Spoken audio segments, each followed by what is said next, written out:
dikisahkan dalam episode sebelumnya. Wajrapari, pemimpin kelompok petarung Ulo Putih yang menempatkan pasukannya di lereng yang mencorok ke timur, bak menemukan sasaran empuk.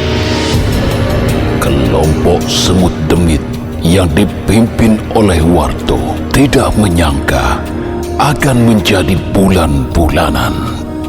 Pandangan kelompok Warto dikaburkan oleh asap tebal dari cairan tempurung kelapa hingga mereka tak mampu melihat arah lawan. Belum sempat memberikan perintah lebih lanjut, dada Warto telah dihujam anak panah beracun yang membuat otot-ototnya perlahan mengeras dan tidak ingat apa-apa lagi. Di sisi lain, asap yang membumbung mencurigakan berhasil terpantau oleh kelompok induk, di mana para pengageng mangir bersiap menunggu kabar. Setelah melakukan pertimbangan atas saran yang diberikan Ki Temang Pandak dan Temang Sedayu, akhirnya Ki Ageng Mangir memilih menyetujui pendapat Sedayu untuk segera berangkat menyusul kelompok Wardo meski harus meninggalkan Patal dan Codok.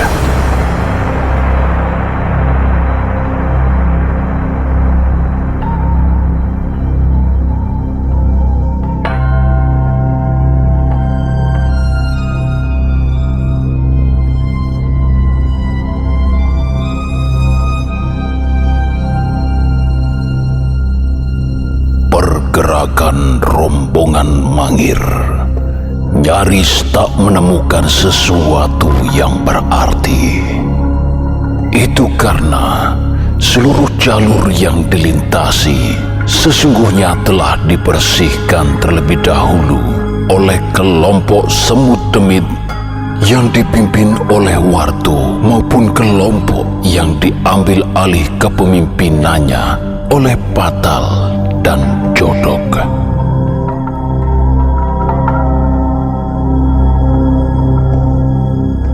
Warang, telik sandi Mataram yang penyamarannya telah terbongkar, mendorong gerobak berbekalan dengan anggotanya begitu tergesa-gesa. Medan yang berat membuat beberapa prajurit Mangir akhirnya turut serta membantu pekerjaannya.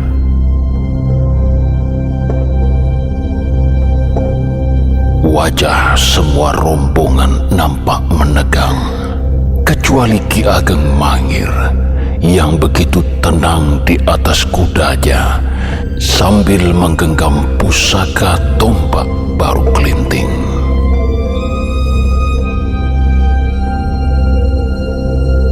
Semakin lama, tujuan mereka semakin dekat. Meski demikian, asap samar-samar dari tempat tujuan terlihat makin lama makin memudar.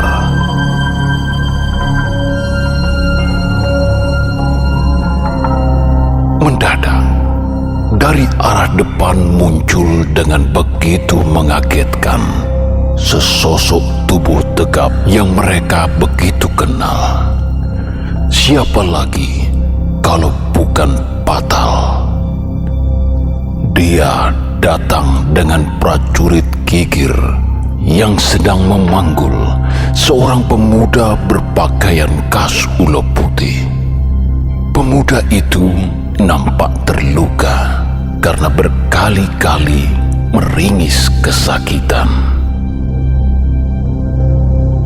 Setelah menghaturkan sembah, Patal meminta waktu pada para pengageng untuk melaporkan apa yang telah terjadi.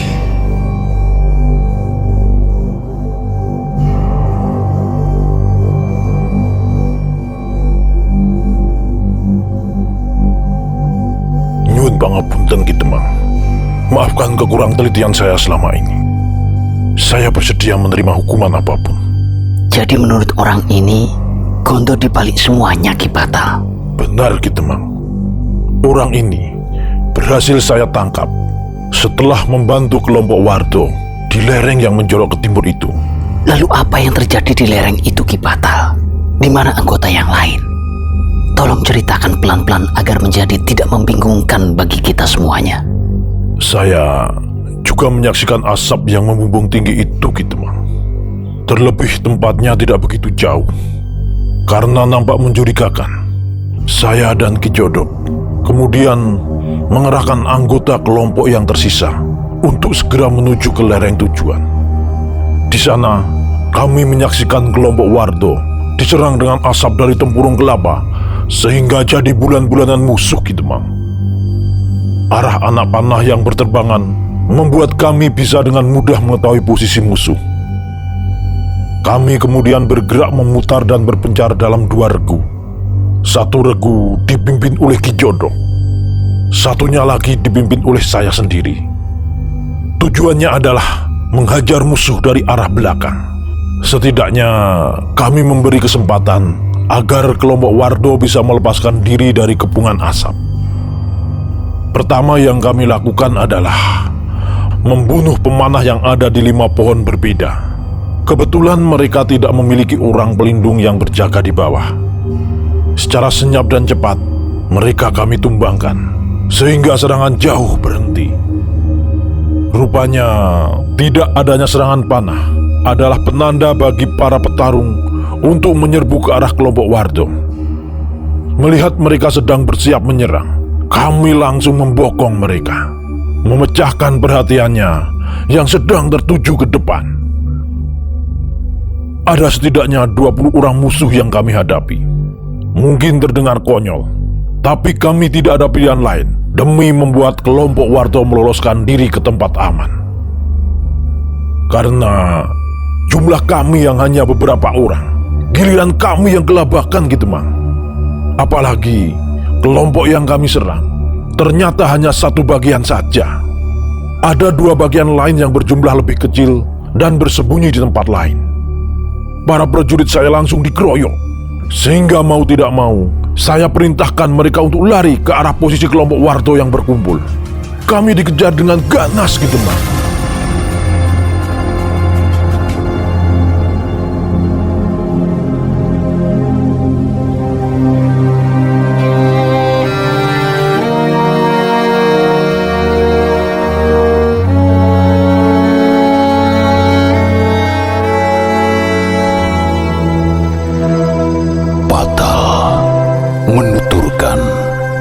Bagaimana mereka membendung arus serangan yang begitu besar, membuat mereka lari lintang pukang bak menghindari serbuan tawon. Kini, merekalah yang menjadi sasaran empuk para petarung Ulo Putih setelah kelompok Wardo berhasil meloloskan diri. Melihat keadaan yang makin tidak memungkinkan, Rengging dan Gendis yang berada di bagian paling belakang menghentikan langkahnya, sejenak saling berpandangan.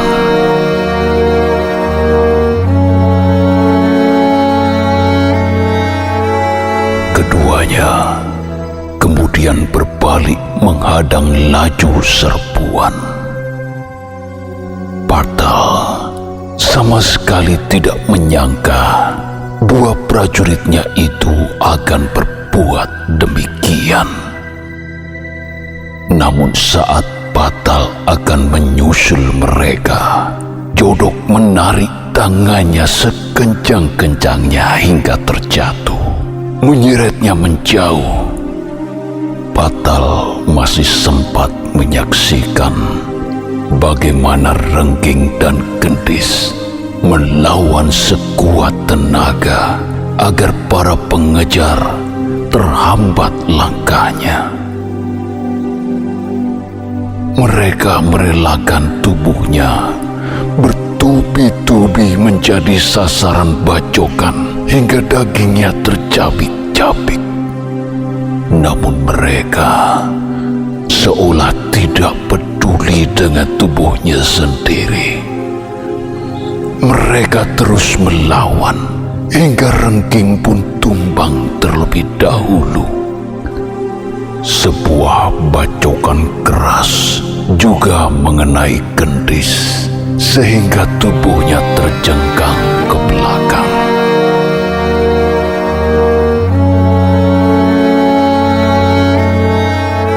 Meski demikian, Gendis masih berusaha berdiri. Pemuda itu nampak seperti tersenyum untuk terakhir kalinya. Sebelum kemudian kepalanya ditebas hingga lepas. Patal tercekat, tenggorokannya bagai dialiri lava panas, namun tidak bisa berbuat apa-apa. Tidak menyangka itu adalah pertempuran pertama sekaligus terakhir kalinya bagi Gendis. Padahal Gendis sesungguhnya telah berjasa karena berhasil membongkar kedok Gondo. Jauh dalam benak Patal, jika semuanya telah selesai, Patal ingin menaikkan pangkatnya, memberi sebuah penghargaan. Namun kini, semua menjadi sia-sia. Gendis telah gugur.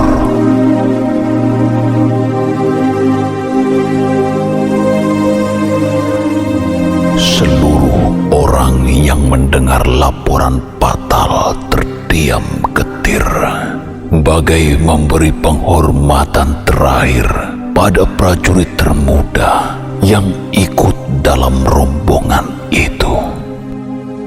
Karena tidak ingin semakin larut dalam kesedihan, Sedayu memecah keheningan itu.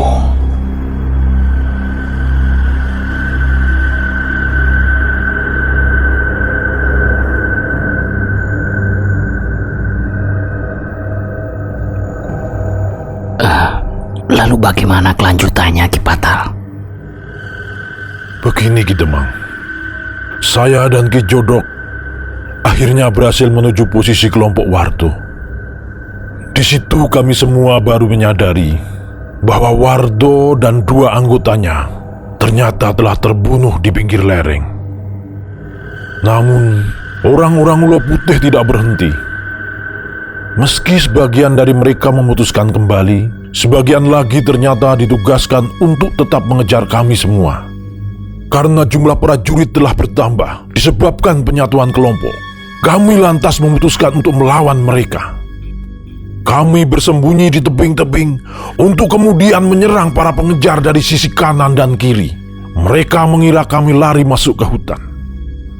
Serangan itu membuat kami berhasil menewaskan beberapa musuh. Orang ini berhasil kami tangkap, sisanya mundur kembali. Karena burung merpati yang menjadi tanda berhasil mereka panah, maka saya memutuskan kembali ke panjenengan semua untuk melapor. Sementara Ki Jodok memimpin sisa kelompok semut demit bertahan dan membuat pos pertahanan di tepi hutan, menunggu hingga saya kembali bersama pasukan induk. Lalu, kenapa orang ini dibawa serta, Ki Patal? Orang ini tahu banyak hal, Ki Demang. Kami tidak mungkin mengamankannya di pos pertahanan yang rawan diserang, Ki Demang. Karena itu, mau tidak mau, harus saya bawa. Sepanjang perjalanan, saya telah berhasil mengorek banyak keterangan darinya. Dia adalah pemimpin para pemanah jitu Ulo Putih. Namanya Wirosono.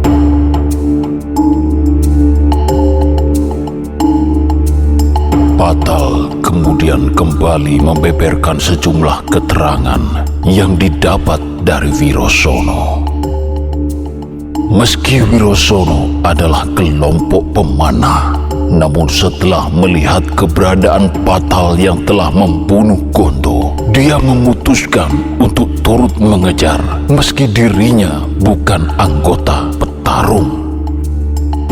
Sebagai pemanah, dia adalah sasaran utama yang harus dilumpuhkan lebih dahulu. Wirosono dihantam keras menggunakan batu oleh Kikir hingga membuatnya luka dalam. Persendian tangannya lepas dan tulang kakinya retak. Keadaan luka yang demikian membuat Patal seperti mendapatkan kemudahan untuk meminta Wirosono memberi keterangan. Hanya dengan menekan ke beberapa bagian tubuhnya, Wirosono sudah berteriak-teriak kesakitan sambil terpaksa mengatakan apa yang dia tahu.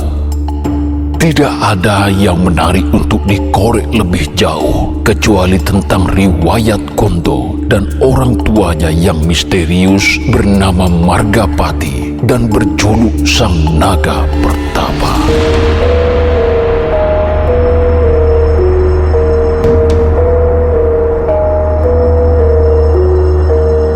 Di sisi lain, hilangnya Wirosono membuat Wajrapani menjadi begitu gusar. Kuat dugaan Wirosono ikut serta menjadi salah satu orang yang turut dalam pengejaran. Sayangnya telah terjadi hal di luar dugaan. Buruan yang mereka duga lari ke hutan ternyata telah memotong di tengah jalan.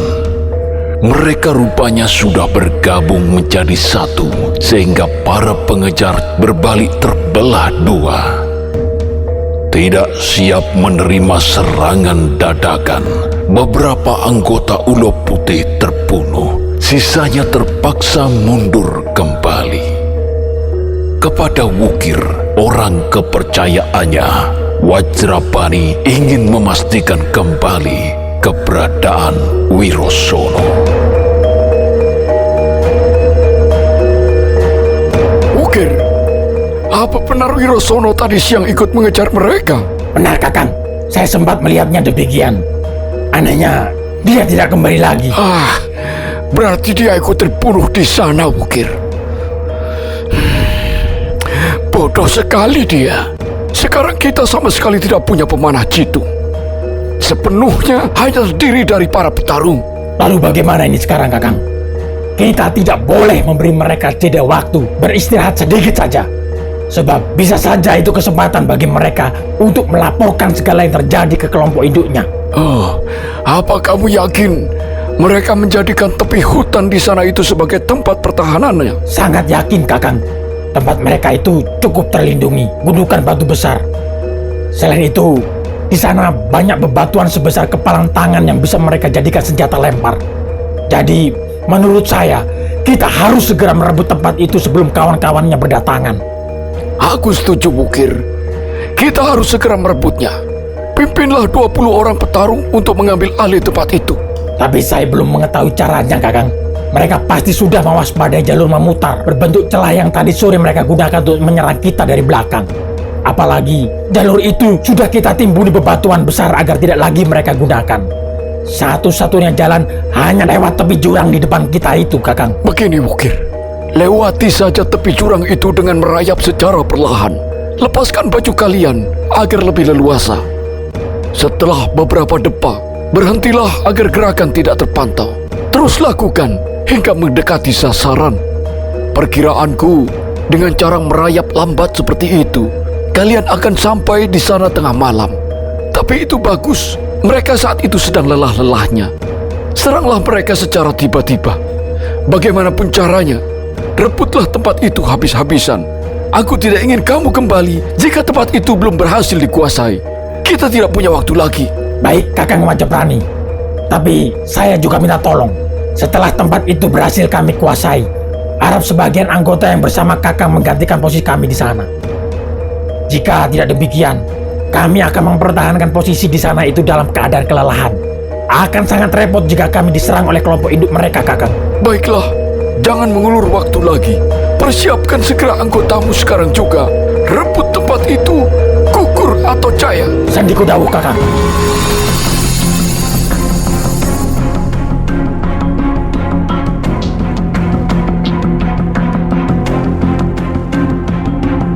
Sementara itu, betapa terkejut seluruh para pengageng Mangir setelah mendengar keterangan panjang lebar dari Patal bahwa Mangir ternyata masih memiliki musuh dalam selimut selain Gonto, yakni Salas, tabib yang mendirikan padepokannya di pinggir Kali Progo.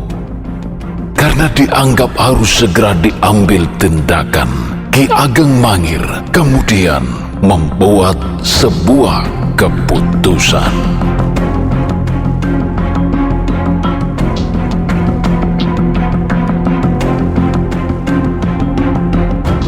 Mohon maaf, saya harus memberi perintah untuk dilakukan sekarang juga kepada Ki Demang Seranda.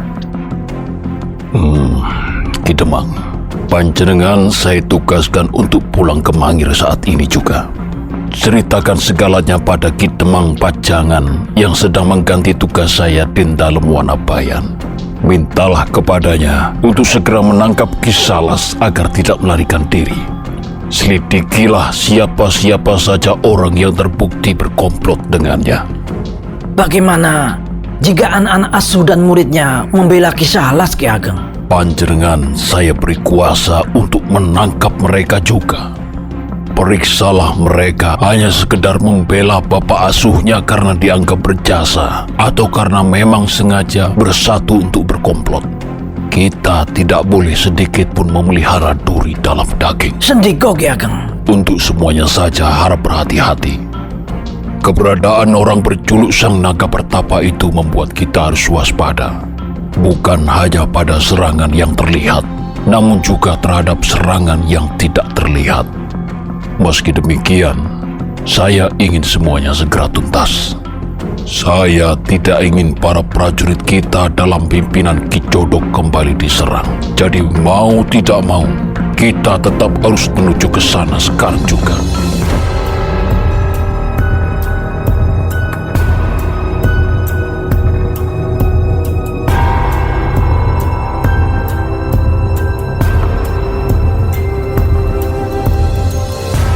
Ketegasan Ki Ageng Mangir membuat semua anggota rombongan tidak ada lagi yang bisa membantah perintahnya.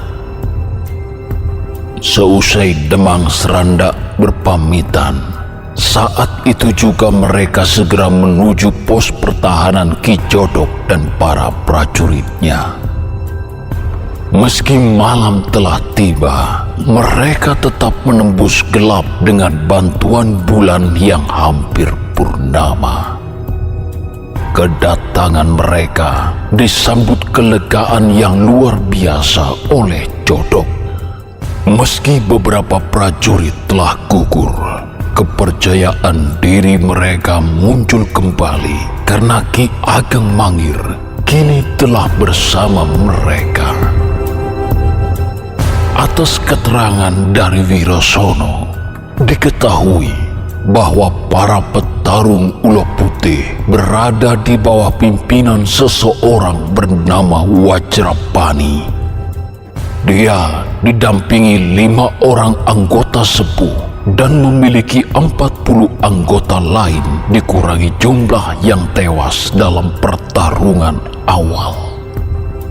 Sisi jurang yang terbentang tidak jauh dari mereka berada. Kini hanya satu-satunya pembatas yang memisahkan mereka.